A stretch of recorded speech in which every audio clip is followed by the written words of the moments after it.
Good morning, everybody. This is Martin John, and we are here to talk about the Tao Te Ching. The Tao Te Ching is an ancient text written in the 6th century BC, presumably by a guy Lao Tzu, filled with all sorts of enigmatic wisdom and text on how we might live a more reasonable life. Reasonable lives. How nice is that, to live reasonably? And to have other people around us live reasonably, too. You know, I think one of the big things about living reasonably is it is infectious. I think when we go out in the world and live reasonably, the people around us, they initially sort of want us to continue our unreasonable nature, because our unreasonable nature, right, when we live unreasonably, it's not just unreasonably to others, it's unreasonable to ourselves. And so we become sometimes a doormat for people. Sometimes we become a resource for people. Sometimes we, it's unreasonable, the lives that we live, in one way or another. Whether that is we're expecting other people to be less reasonable and playing into their lives, or we're not trying to expect them to live reasonably, and so because we don't expect them to live reasonably, it's unreasonable for us in their eyes to draw a line. Right? To have good boundaries. So when we talk about living reasonable, there's a lot of different ways it can be reasonable. Anything that you would think is reasonable might not be the same. You might not get the same results from someone else. And so when we use this language, again, it always kind of gets wrapped up in riddle. Like, what is it to you? What does it mean to you at this moment to be reasonable? Because working with, I think I talked about it the other day, the idea of, like, if we're dealing with an addict, the way that we're going to respond to this person might be different than the way we're going to respond to our helpful neighbor, right? Or our partner. And so here are 3 different people that we might have different actions depending on the situation, right? If one of them asks us for a favor, like if one of us asks to borrow money, we might give it to our partner, but we might not give it to the addict and our neighbor. We might give it to our neighbor and our partner, but not the addict. So doing the thing, like lending the money, we might give it to all people, like whoever we are, right? But depending on our experience, the outcome of the request might be different because it's a different situation and we are still who we are. If in our mind, being who we are results in doing the same thing, kind of carte blanche for everybody, just laying a blanket over everything and having the same outcome, that's not reasonable, because the same answer isn't who you are. It's like who you are changes moment to moment. And so when your partner asks to borrow money, you might just be like, you know what? I don't want to do that. You got my support, but I'm not going to give you money, who knows what our response is going to be. But in that moment, it might just be a little different. And this is like being reasonable is, things change. Like my attitude for this moment has changed. Like I may, like next Friday or Saturday. So this Saturday is the beginning of soccer season for, my club team. And my club team is in the Premier League and all of this kind of stuff. And so I currently have a plan to go watch the game at 6:30 in the morning over at a pub. And that may change. It's reasonable for me to think that in a week that can change. It's reasonable for me to think that, like, I don't know what's going to happen, you know. But it's also reasonable for me to make that plan because I like Hull City. They're in the Premier League. There's all of these things. But who knows what's going to happen by the time that day comes? This is where that flexibility comes in. And in flexibility, there's reasonability. You know, it is reasonable for us to be a certain way, for us to think a certain way, for us to have that flexibility. So that's what, you know, there are so many different ways I can talk about living reasonably. But ultimately, you're going to have to find out what living reasonably means to you. You're going to have to find out, oh, is this reasonable? Is it reasonable for me to continue kicking this can down the road when it gives me nothing? Is it reasonable to, whatever it is, however it unfolds, is this a reasonable thing to be investing in? And when we ask that, you know, like, I know a lot of my listeners are teachers.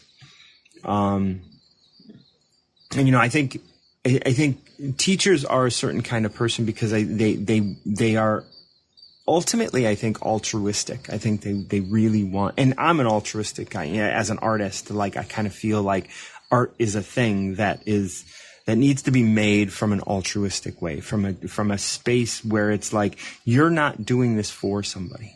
Because if you were doing it for somebody, it would be contrived and all of this stuff. And so the bottom line has to be the last thing we consider, or one of, at least not the first thing we consider. Because if the bottom line is the first thing we consider, like how much we make off of something, well, now you're not being, you're looking at the conspicuous.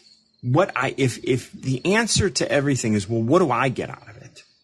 You know, I think we talked yesterday about, you know, the difference between, like, when your actions helping you, helping others, helping everybody, helping nobody. You know, I recently had an experience where I had somebody make a decision in their life that made their life worse and made my life worse, right? like, why would you do that? Like, right? You're trying to get back at me, right? This idea of revenge, right? And that's kind of what happens in revenge, and we can see that in the current administration, I think, you know, as well, where it's just like, we're making the lives worse for everybody just because we feel like we were aggrieved about something. So not only are we not going to help ourselves feel better about anything, we're going to make other people feel bad too. And we're going to shoot ourselves in the foot just to make them feel bad. And this is like, how are you, like, how did you exist this long, right? like if everything you want to do is just about, like, getting revenge or getting back at somebody, like, all of that stuff, how do you manage in a day, like, where it's like, yeah, okay, it's not going to help me, but it's gonna hurt them, and that's my goal. My goal is to go out and hurt someone else. It's like, wow, like, that's not reasonable. Not reasonable at all. It's like, couldn't you just get over it? Couldn't you just, like, and make the world a better place for everybody? Isn't that better? I don't know. Like, it seems like I wouldn't want to make it harder on myself. It seems. And when I talk about mitochondria and Tao, and when I talk about, you know, Qi or whatever, all of these kind of the energy of things, like, you're investing in that energy. I talked to Melissa yesterday about going into a room and having a relationship with your room. Now, you can judge yourself for that. You can say, that's crazy. Your room doesn't have a personality and burr. But when you go in and you greet the room and you take that little quiet time, And at the end of that, you feel wholly supported and full and like you are connected to that room. When you walk out feeling like, wow, I got a lot done. Huh, that's nice. It's like there's no distractions or when you walk in and like you feel supported in that. Like, yeah, you can't prove that it's because you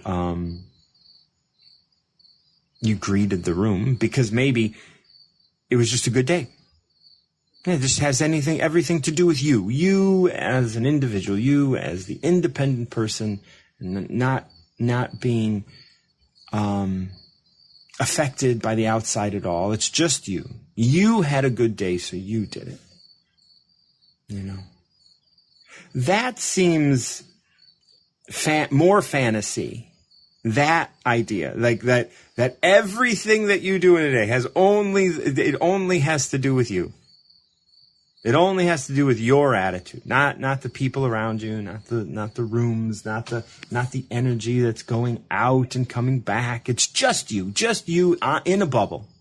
That would be against everything that we know in the world, right? You personally had a good day and it had nothing to do with anybody else, right? Like that's impossible. That's impossible. That can't be. But that's the way we look at the world, right? This mechanistic idea of like, oh, I woke up on the wrong side of the bed. I'm sad. I'm angry. I'm tired. You don't think that that's connected with anything else.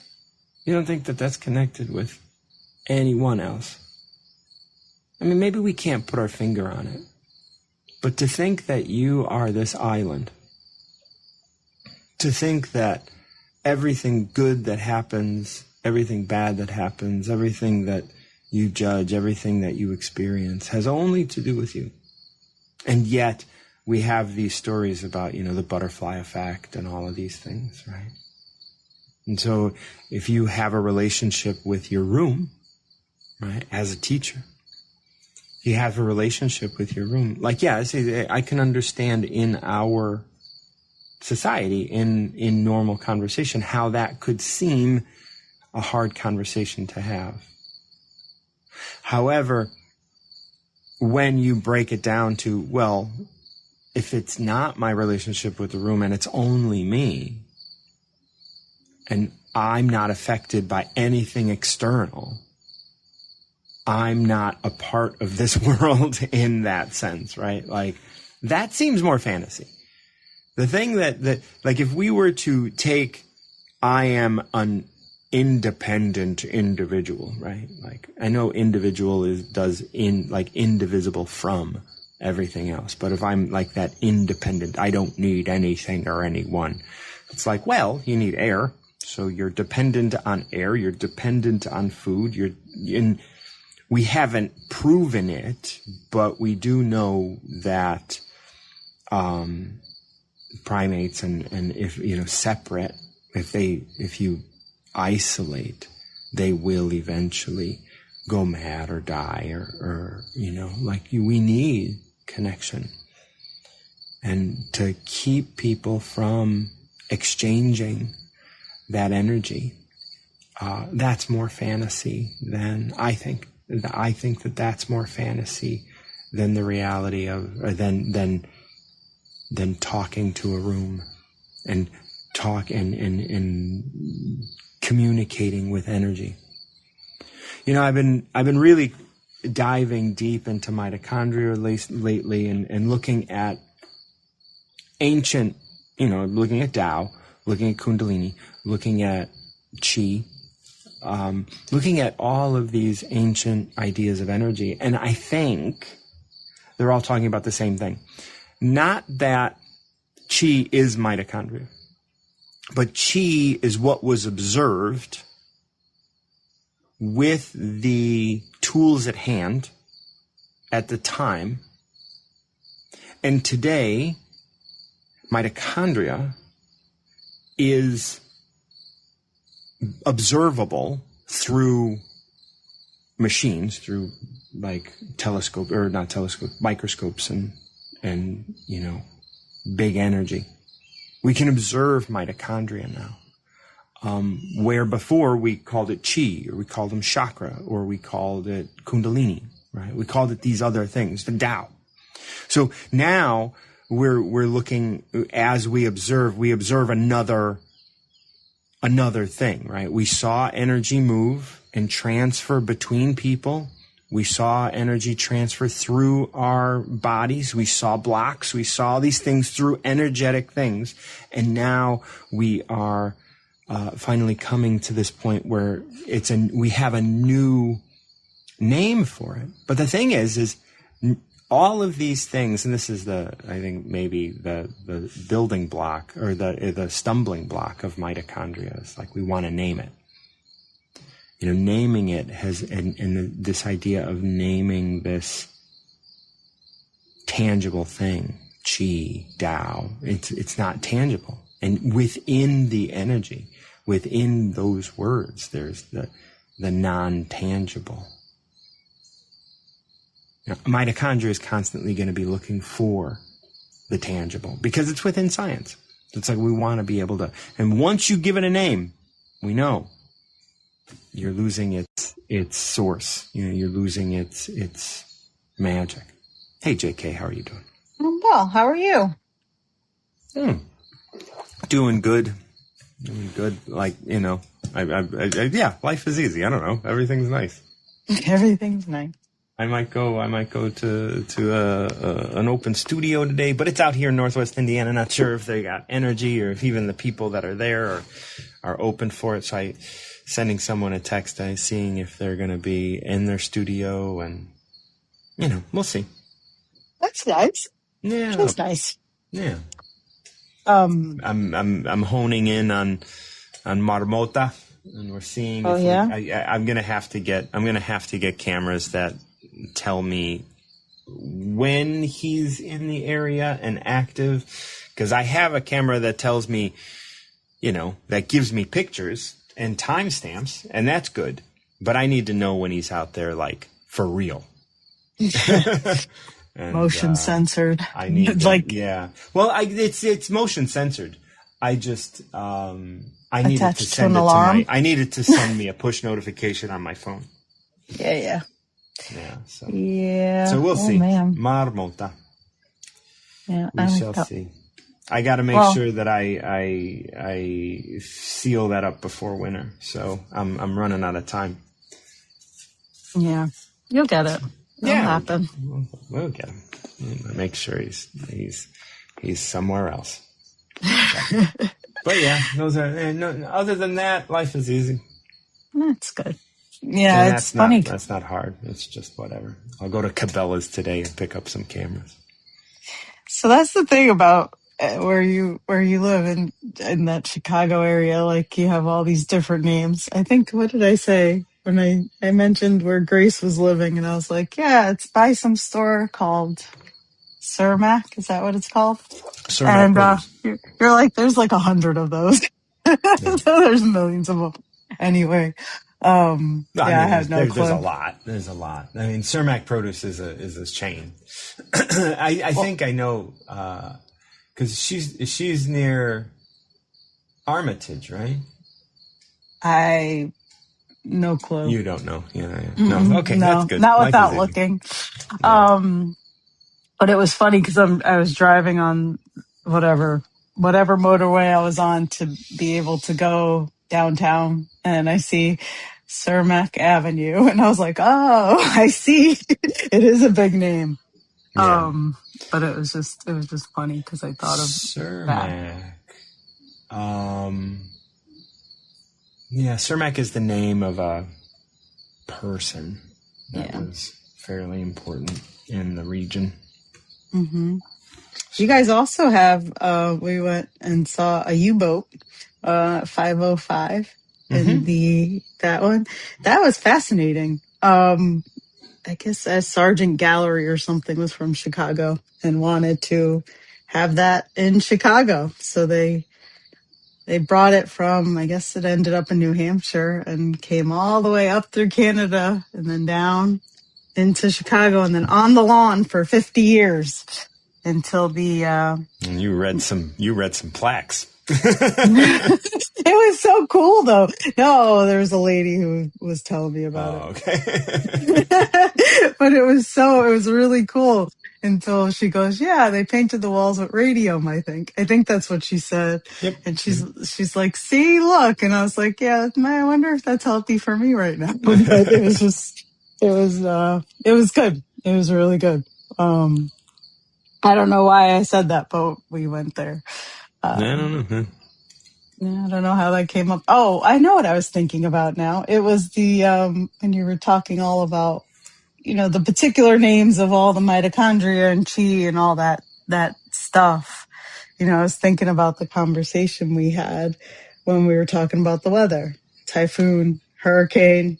Right. It's all these different names, and as we get more and more specific, how that definition changes and it becomes more segregated and more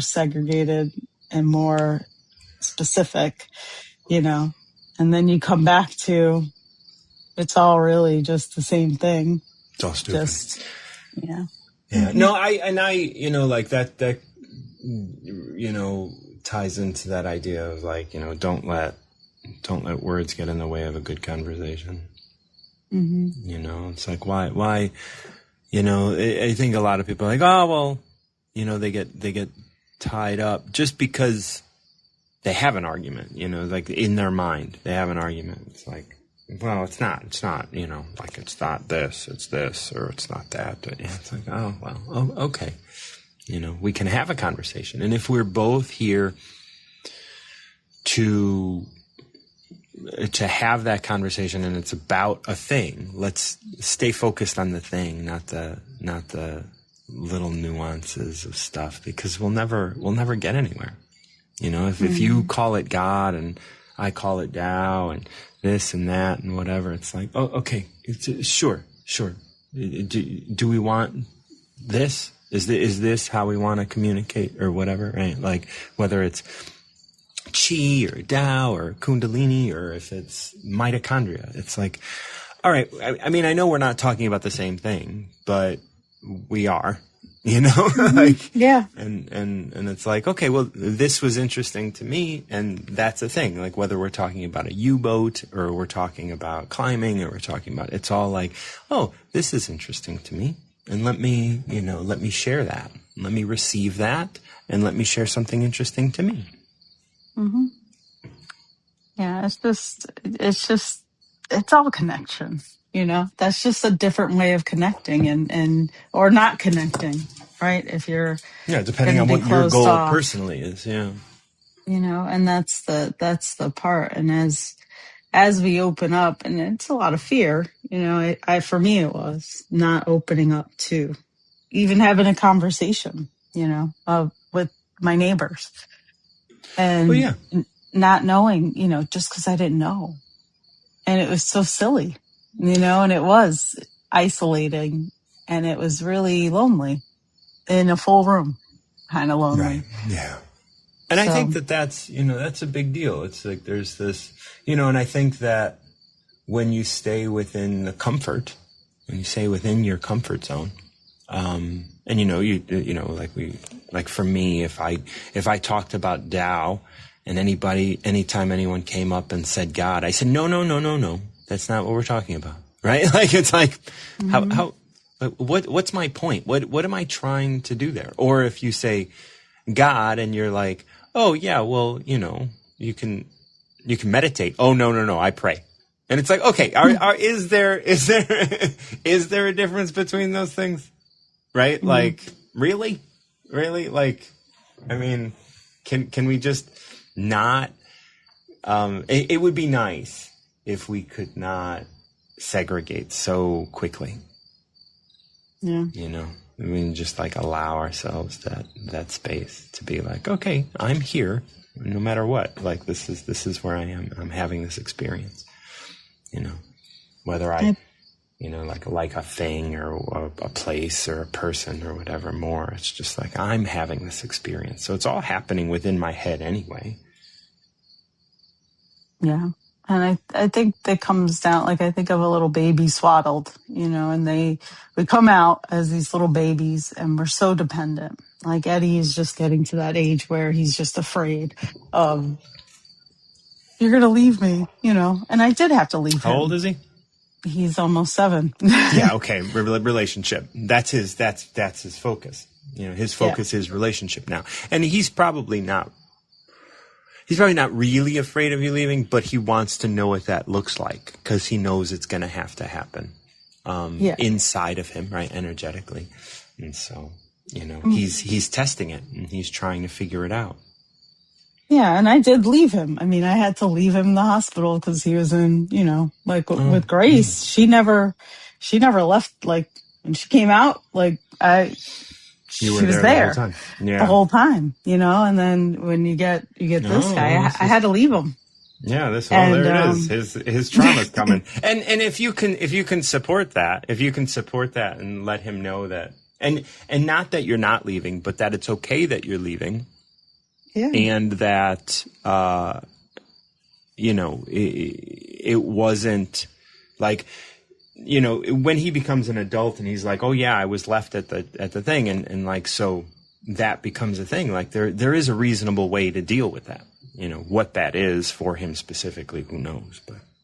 Yeah, we talk about that. And I talk about always being with him. That we're a part of each other. We're connected in that way. And that's, and that is, that's great, but also may give him expectations that are unrealistic. Yeah, I mean, I have no clue. Right. I'm not going to be able to. Yeah, I'm not going to be able to treat his trauma. I've seen this sort of thing in adults where it's just like, oh, you have unrealistic expectations of because somebody, for a short period of time, depending on the length of your life, did a thing. Like he has unrealistic expectations now of being left because he had to be left at the how long was he at the hospital? I would be there too, but I would have to go and leave at night and take care of myself. So hours, left, like for a handful of hours, 8 hours or whatever, 12 hours. And he has, he has this, and that's normal to think, well, this is what the world is. The world is just going to leave you. And then you come back, but that doesn't settle my nervous system, and now, who knows, like you're doing great. Yeah. I mean, I was talking more in the energetic sense.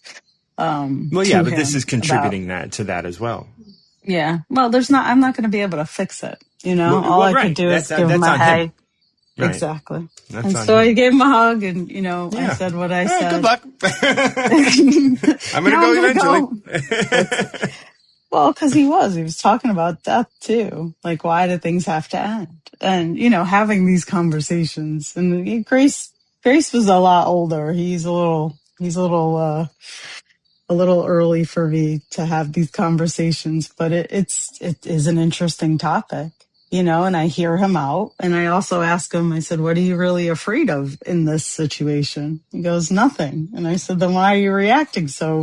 I said, maybe your body's just afraid and your mind's not. I said, so why don't you talk to your body and calm it down a little bit, and things like that. But those are my things that I do for me.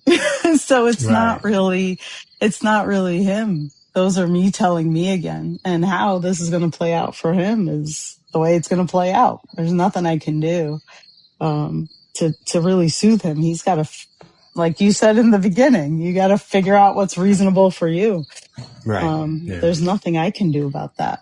But I could still love on him. So that's what I do. You can still love on him, and you can be there until it's not reasonable. And then you have to be like, all right, kid, I know you're 7, but you're on your own.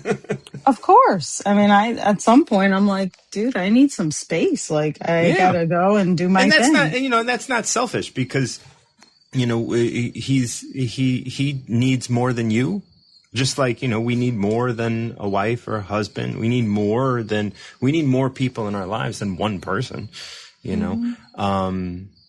And so it's so important to be able to put yourself in a position, or to be in a position where it's like, oh, I don't have to rely on one person. You know, I have a whole slew of people. I have an entire world of people that I could engage with. Yeah. And for that's different things. That's the difference. Like that freedom is so different. That freedom that you can be within yourself, but then also still connected to something bigger than ourselves. That's where the freedom, I think, is. Whereas you were so dependent, you know, these kids, you come out, you're dependent, and trying to transition to that, to, well, I am independent. Yeah, okay. You have your own place, you pay your own bills, but how are you connecting? You're talking about, you know, somebody getting back at you or whatever. You know, how are you living in collaboration is the next question. Because there's a lot of freedom in that. It's so beautiful, you know, because you can see that whatever's more than you. And then you feel that unexplainable chi or energy or Tao or mitochondria, whatever, you know, whatever it's called. And it's really it's such a gift that can't be described. You can't see it, you can't touch it, but it's always there as opposed. Okay, you just dropped. So if you want to come back up, we can pick a number. And then, yeah, see what that conversation opens up for us. I was just saying, it's just that to me is where I found the freedom, you know, not being so isolated, not being so afraid, not being so, and I mean, I'm in my head a lot. Like I live in La La Land sometimes, you know, but I am open, and that difference is profound for me. You know, that has given me the freedom to explore all these things that I would have not done before, you know, and how wonderful they've been, all these crazy experiences. I couldn't enjoy going to my daughter and bring her to those doctor's appointments almost 3 years ago. I couldn't do it. I'd be stressed the whole time and miserable. And then I opened up a little bit, right? And I started having these I can't tell you all the trips and the conversations and all the people, you know, and all the birds and the squirrels and the trees and all these, you know, things that have been so magical for me. And they were for me, but it was a collaborative effort, you know? So anyway, I don't have a number. Okay, I'll pick a random one. All that, and I still don't have a number. Number one. Number one. Expressing Tao. Words are particular. They cannot express Tao. To have a name is to be limited to manifestation. That which is nameless is the source of manifestation. Self-referential, those who name themselves. Want to experience the depth of the mystery? Stop identifying. Want to experience the shallowness of manifestation? Differentiate. Either way, no one can tell. The difference is in your experience. Yeah, it's true. It's all true. It's all true. Yep. Yeah. Yeah, words are particular. And, you know, whether we call it Tao or God or mitochondria or energy or whatever, we all have different ways of seeing those things, those words. Reasonable is a word. It doesn't mean anything. And if the nameless, that which is nameless is the source of manifestation. That's why it's so often when we can't put our finger on something, it's more powerful. We can't, it's something, and it's like trying to not put something in a box makes it that much more impressive. Just like, not necessarily I'm impressed by it, but, it is impressive in itself. But once we start, it says self-referential, those who name themselves. As soon as you call something, you are, right? As soon as you say, oh, well, it's not Tao, it's God. It's like, as soon as you do that, you are referencing yourself. You're identifying where your limits are by defining the limit of something else. And it says, you want to experience one or the other. It doesn't matter. You can experience both. I don't care what you experience, and Tao doesn't care what you experience. But no one's going to be able to know, so don't worry about them. Just have your experience. Whether it's deep or whether it's shallow or whatever it is, it's yours. And it's perfect as it is. That's true. Yeah. Well, thank you. Thank you. Sandy, I'm going to go ahead and bring her up. Thank you so much. Love you. Have a wonderful day. Yeah, we're going to... And... Yeah, Sandy, what's going on, dear? Morning. Glad you got on. Yeah, me too. So this is funny. I signed up for a singing night, a choir Look at night. you doing all the things. Yeah. So ceramics and singing. Yeah. Is this just like... I have never sung a word, I don't think, other than in elementary school. This is gonna be so funny. I'm gonna wear a diaper. I'm gonna pull my pants. How did this come about? So I've been seeing this I'm on this community website, All Things in the Community. Mm-hmm. And it's like a mile from my house. I'm like, there's no reason why I can't go. Right. And so it's, a night, I guess they send you the music and you all get together and sing a song for a couple hours. Ain't no mountain high enough is going to be the song. Fun. Dear God, this is going to be so funny. I'm going just to laugh at myself. It's going to be bad. It's going to be great because you're doing it together. So everyone will be. And is this like, so it's at a community center? What is this? No, it's at a brewery. Oh, that'll be good. Is it like on a Friday or Thursday night? It's a Thursday night. That's your Friday. Correct. And I have nothing on that Friday to do. That's right. So you're gonna get lit one way or another. But here's the funny. I'm very well known in town only because of what I do. We're a small town. Yeah. So I always feel like I have to behave to a certain point. But I did not invite anyone to go with me. Good. I'm going solo. There's so much to be said about that because going back to expressing Tao, and this number one, it's like you're going in without a name. Correct.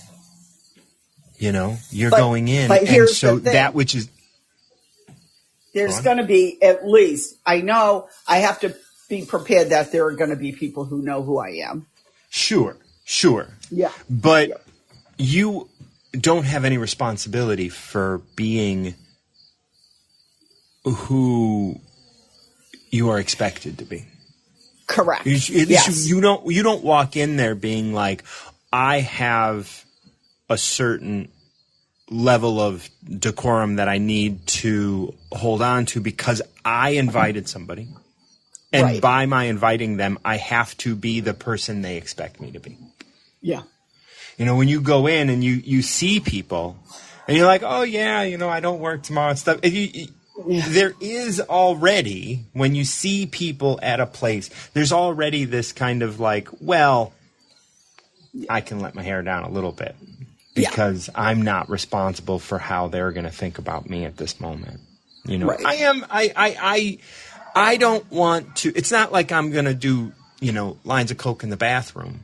No. You know what I mean? But it's like, because you might do that if you went to, a city and you were in a club and you were, it's just kind of like you can easily do things that you don't like, that you don't like that you're doing, or you want to do right now because you're caught up in the moment. But this is just fun for you because this isn't going to be something like that. This is just going to be, we're singing Ain't No Mountain High Enough all night long at a brewery.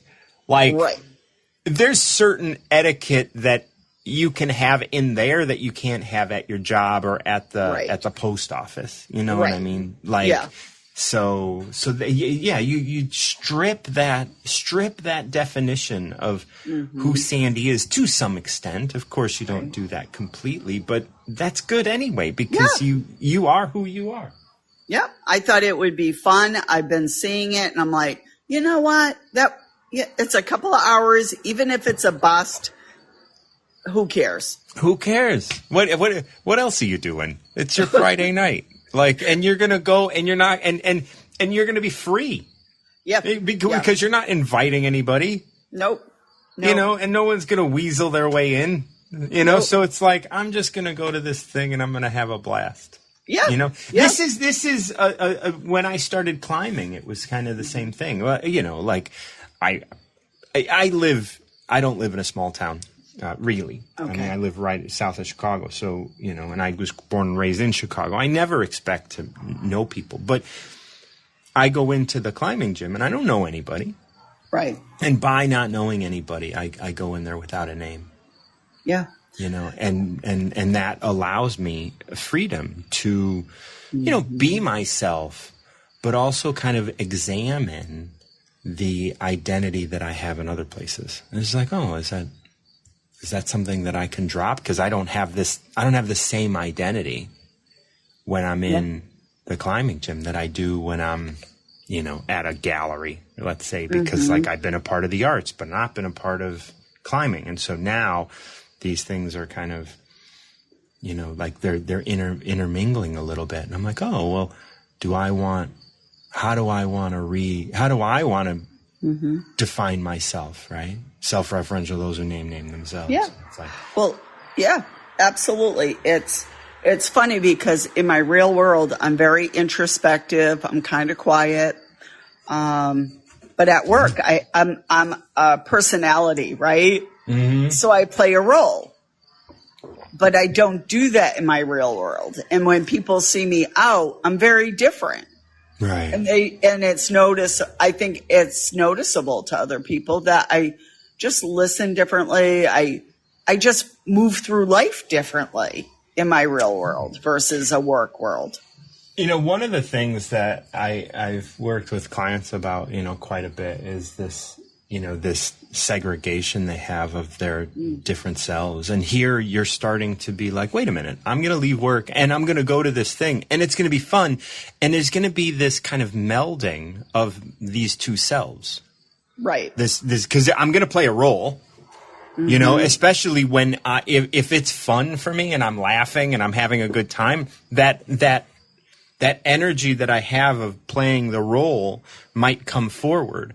But that's a big advantage for me to be able to do that. And it's a big part of me. Like, I couldn't imagine, like, my guess is playing that role serves you. And we can talk about introvert, extrovert, but we're not one or the other. You know, like we can gain energy in different ways, and we can re-engage in different ways, and you can play a role and then go home and take a bath. You know what I mean? Right. Like, and it's absolutely. It's so nice. Yeah. I have so many friends who like own their own businesses and they're out there and they're extroverts. On the weekends, sometimes they don't even leave their homes because they need to recharge because they gave so much. Right. Yeah. Right. And so that's what I'm trying to learn to do is to balance it. Yeah. And how can you utilize this role playing that you have become so successful at? Right. In a way that you can bring it into your everyday life. So it's not just, oh, I'm introverted. It's like, no, like you're awesome. And you can be the life of the party. It's not something that you relish necessarily, but it's you can play a role. And when you walk into this, you're going to figure out where you fit in. Oh, absolutely. And maybe it's going to be like, oh, it's a bust, but I had a good time. Yeah. And everyone's there for the same reason, to have a nice night out, right? Right. And knowing that you can bring the character of Sandy, which isn't different from Sandy, right? Like it seems different because one is quiet and one is gregarious.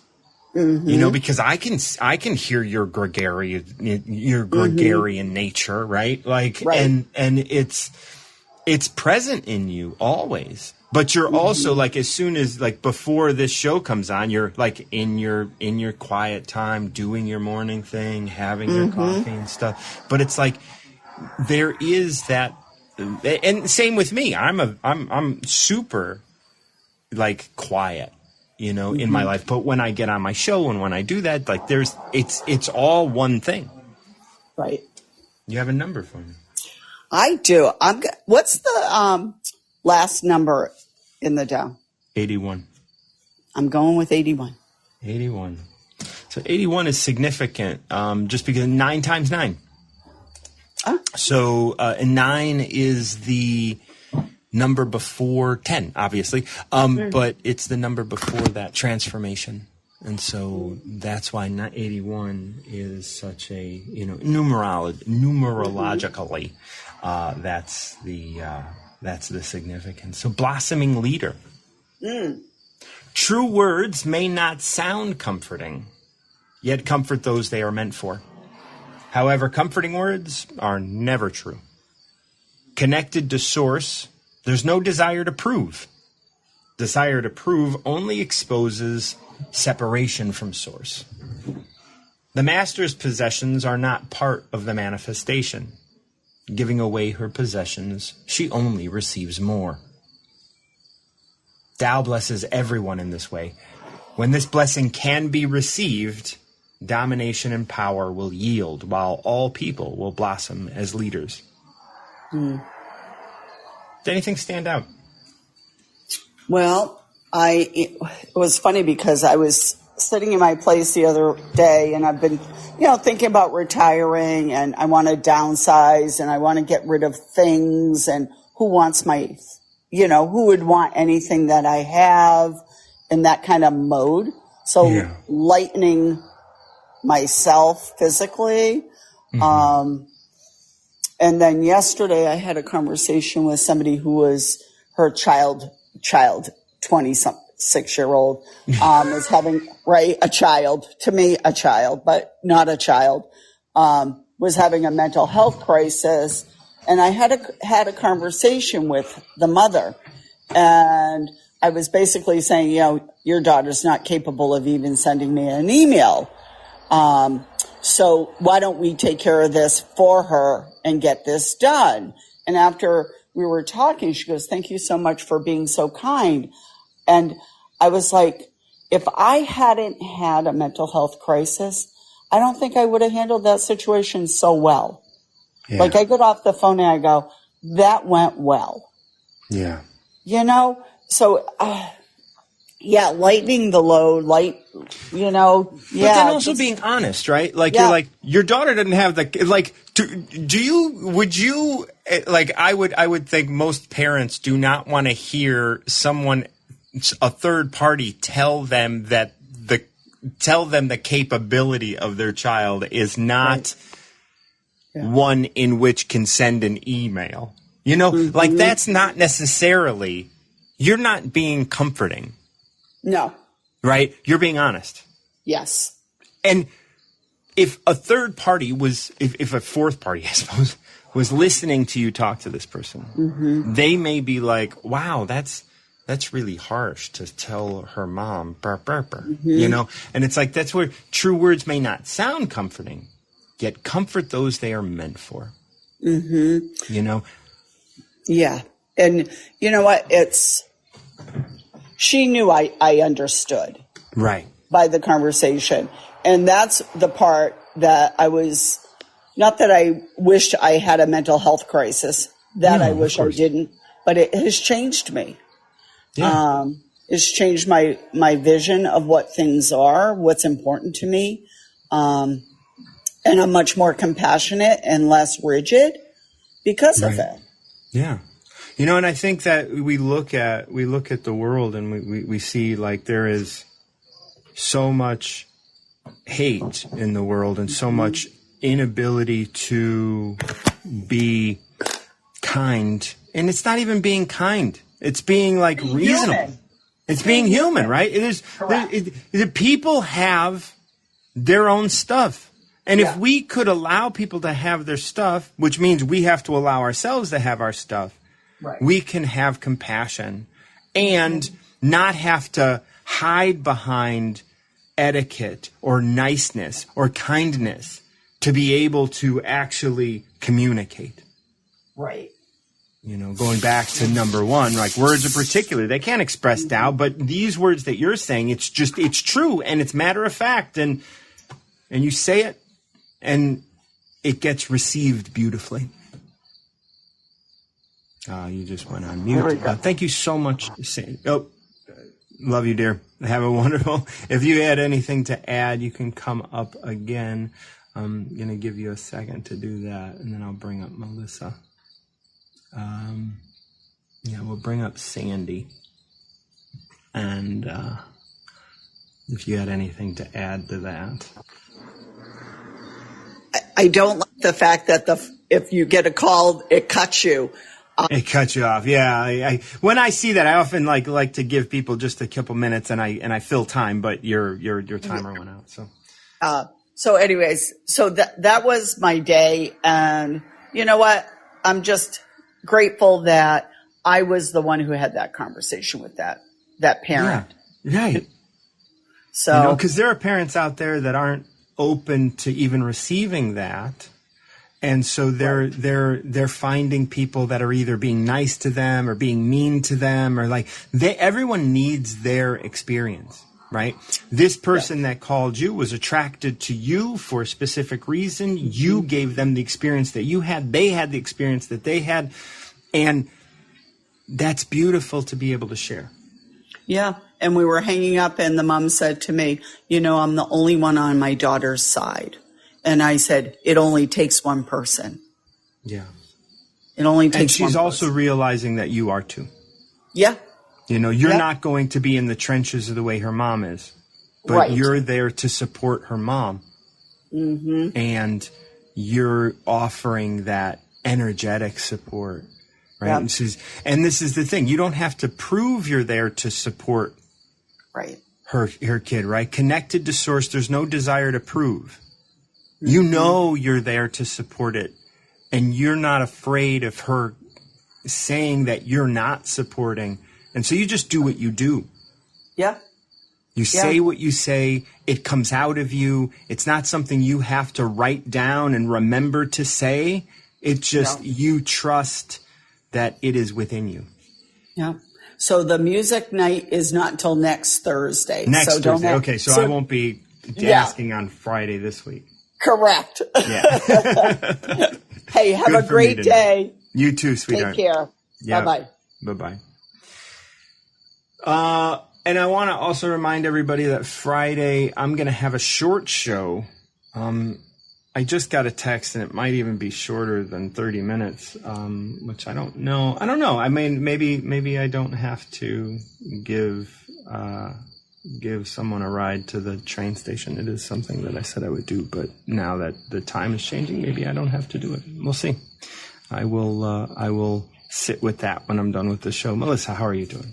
I'm doing well, Martin. John, how are you? I'm well. Life is easy. That's true. When you let it be. When you let it be. That's the, it's like, in 81 that we just read, we didn't talk about this line, but that line that always stands out to me is when this blessing can be received.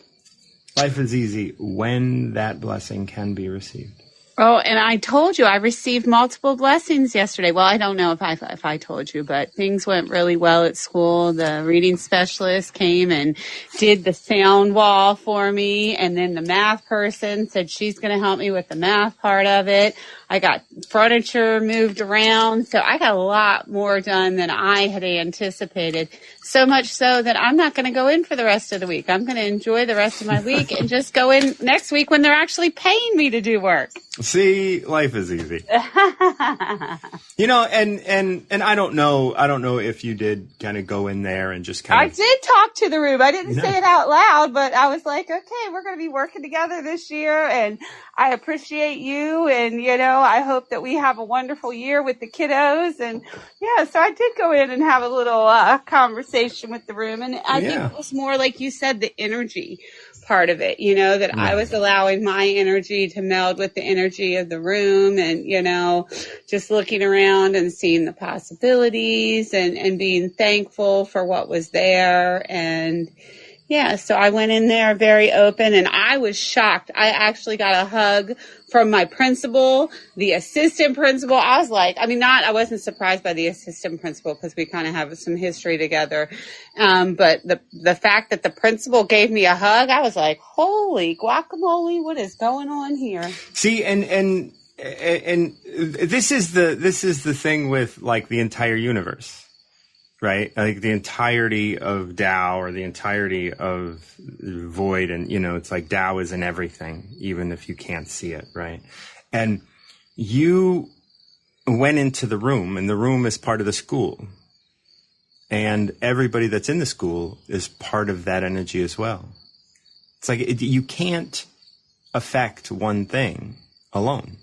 Right? Like you can't only affect one thing. Like when you go in and have that conversation with the room's like, oh, we got someone here that's, you know, that wants to work together.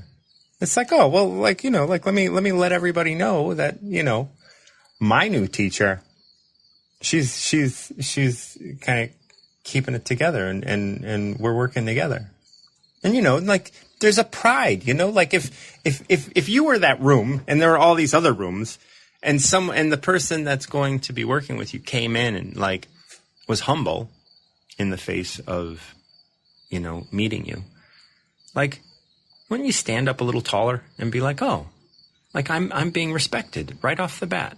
I didn't have to do anything, and I'm being respected. I think like, everybody deserves respect. Even inanimate things deserve respect. Yeah, and that's the thing. That room feels that respect, and it's like it stands up a little taller. It's a little prouder, and it tells everybody. It's like it tells the next room. It's like, you know, this is a really, like, look at me. I'm a special room. You know, and then a special room. That's right. And then all of that energy, that proud energy, that nice energy is going out into the school, and it is radiating out into people like your principal, who is like, oh, the school likes you, maybe, you know. And this is not something that's going on in her head. It's something that's going on energetically. It's like you're the person that changed the energy, and it's like, I want to be close to that. And I don't know why I want to be close to that, but I do. So I'm going to stop in, and I'm going to get a hug, and I'm going to try and get a little of that for myself. You know, even if the body is just like, oh, I want to be close to this. This is what the Tao is talking about by, like, can you receive that which that which is out there? Like, when this blessing can be received. And by getting that hug, by you going in and energetically kind of stamping that room with some positivity, like you're setting your whole year up right now. No, I absolutely agree. And I think you're 100% on point with the energy, because none of the people I walked by came to me. I saw them walking by, and I spoke to them, because I think that that's very important for me. Is I always feel that it's important to greet people, you know? Yeah. So whenever I saw the assistant principal, I spoke to her, and I didn't even see the principal, and she was with her. And after the assistant principal hugged me, then the principal came in. in and hugged me. And so, and they were walking with a parent and a kid. So I spoke to the parent and the child that was touring the school. And, I think that that's very important. And I think that you're right, that people can sense that energy about you, and they can sense that caring, that respect, that kindness that you try to exude. You know what I'm saying? Oh, absolutely. And that's the thing. Like, the only way that we used to be able to observe that, is through chi, through Tao, through Kundalini, through all of these different, ancient sort of ways of observing energy flow. Now, we can see this happening. We can see these things happening through microscopes and stuff with mitochondria and stuff. It's just how we're observing it. Like, it's not different. It's just energy. And then as we inject our energy, as we respect our surroundings, that boosts the energy. That includes all of this from our surroundings. And so I think it's a really great way of being, when we can do all of that. So congratulations. I'm glad that it all went well. I'm glad you got the rest of the week off, and you got a number? I do. We're going to go with 73 today. 73. Nothing falls through. Nothing falls through. Well, that's appropriate. Yep. There are men who love feeling, and to feel they kill. There are men who love feeling, and to do so remain calm. Who's to say which will experience more turmoil? There is purpose in walking with death as there is in walking with life. The inner workings of Tao can never be understood. It makes no commands, yet all things come on their own accord. It never acts, but all things act on its behalf.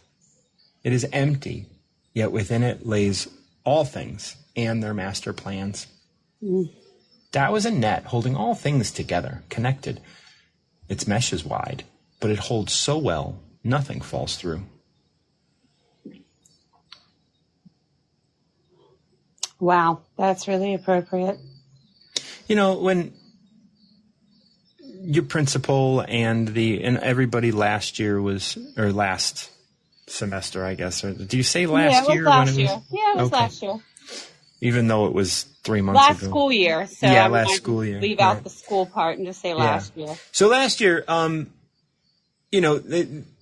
you guys didn't necessarily it wasn't clear that you were always on the same team.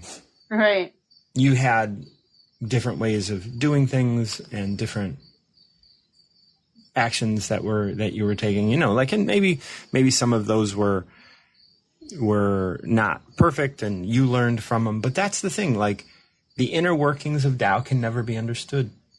Why all of that happened, and why a year and a half ago, when you weren't sure you were going to have a job, right? And where that would be, and how far you'd have to drive, and all of those things. When you were trying to figure all that out, like, that's a million miles away from here.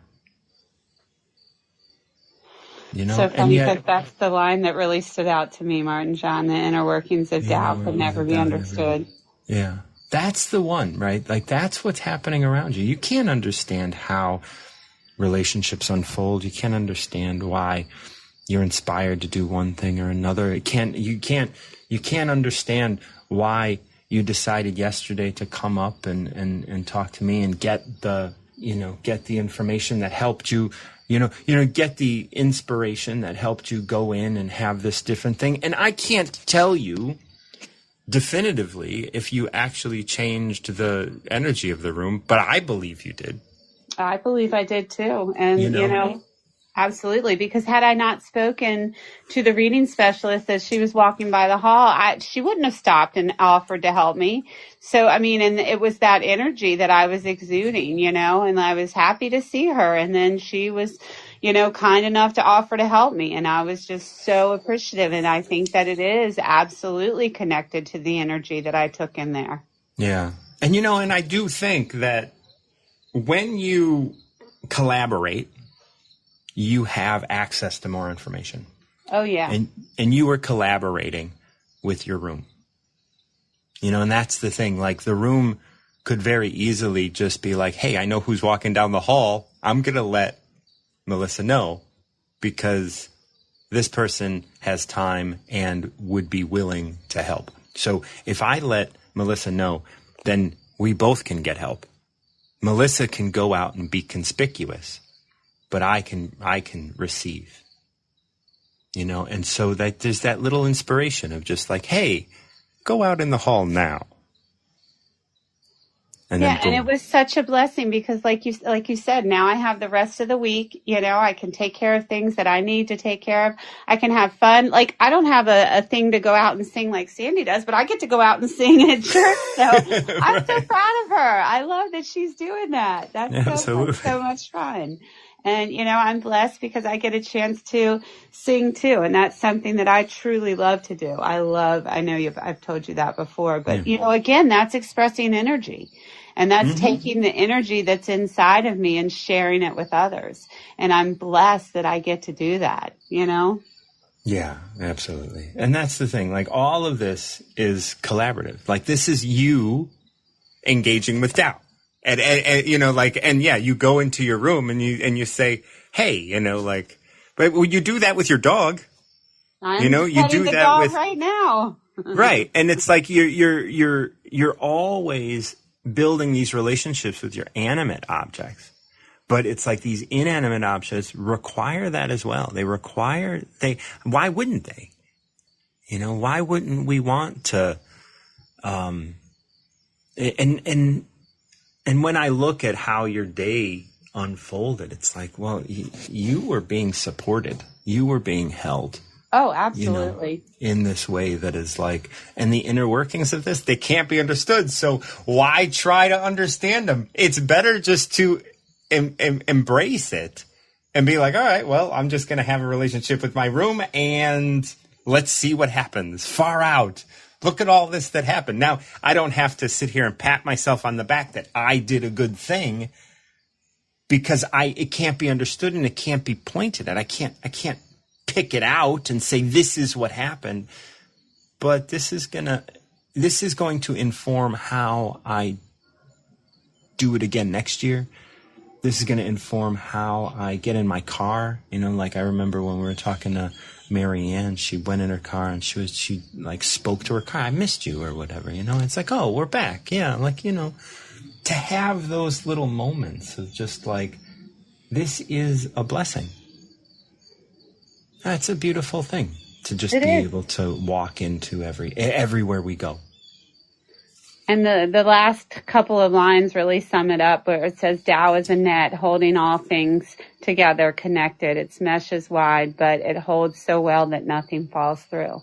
And that's really what I saw yesterday, that everything was so connected, you know, and nothing fell through. It was, you know, a great day, and I didn't get in the day's way, the school's way, the room's way. I just, you know, was myself and wasn't upset or anxious, and everything just kind of fell together. Yeah. And that's it, you know, like, we don't have to, none of those things ever exist, right? All of that stuff is even if I'm anxious about something, that's purposeful too, you know. There are men who love feeling, and to feel, they become anxious. There are men who love feeling, and to do so, avoid that. Who cares? Whatever. You're having your experience, and there's purpose in that.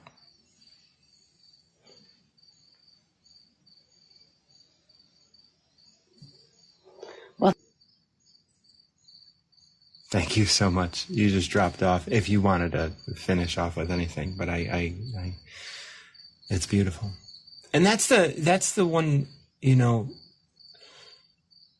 when it all goes well, we celebrate a little bit. And that's great. And I think that's wonderful. You know, one, it all went well. Now you just got your week. There's nothing to celebrate. You got your week. You do that. But there is purpose in walking with life as there is in walking with death, right? That's That's the line before the inner workings of Tao can never be understood. When things work out, quote unquote, work out, we want to identify that in order to continue. Your room may wake up in a bad mood one day just like you do. And things just might not work out.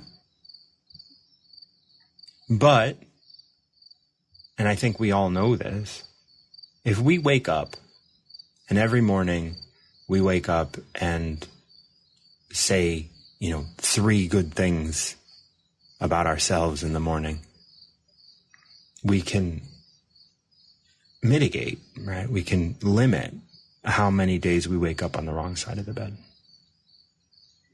And if we go into our room, step into our home, step into our car, go to our neighbor, and all we do is complain, fill all of that energy, fill all of that space with piss and vinegar. Well, the days we wake up in a bad mood are going to increase. And so we go into our room and we say, hey, hope you're doing well. I love you. I'm here to work with you. When we do that, our room wakes up every day feeling a little bit better. Our house stands a little taller. Our car starts a little stronger. And then, yes, they're going to have bad days, and we're going to have bad days. And it's okay. But they're not going to be so bad. And they're not going to be so often. Because we're spreading that love into everything. That energy exists around us in every way, in everything. Nothing falls through. Nothing. Not the room, not the space in the room, right? When we start diving into all of these, we start to really see that it's all connected. Nothing separate. Thank you guys so much for joining me. So Friday is going to be a short show. It might only be 20 minutes now. I don't know how that's all going to play out. But I may just start early. So if you guys are up early, you can kind of check me earlier. I may start early just so I can get at least a full half hour in. We'll see. We'll see how that all goes. Other than that, yeah, if you guys benefit from the work that I do here, and I want you guys to know that this is what I do. I mean, I work with art and I do all of these other things as well, but this is the work that I love doing, working with people, not just on the Tao, but working with people to kind of open up their perception, change their frame of reference, help them grow.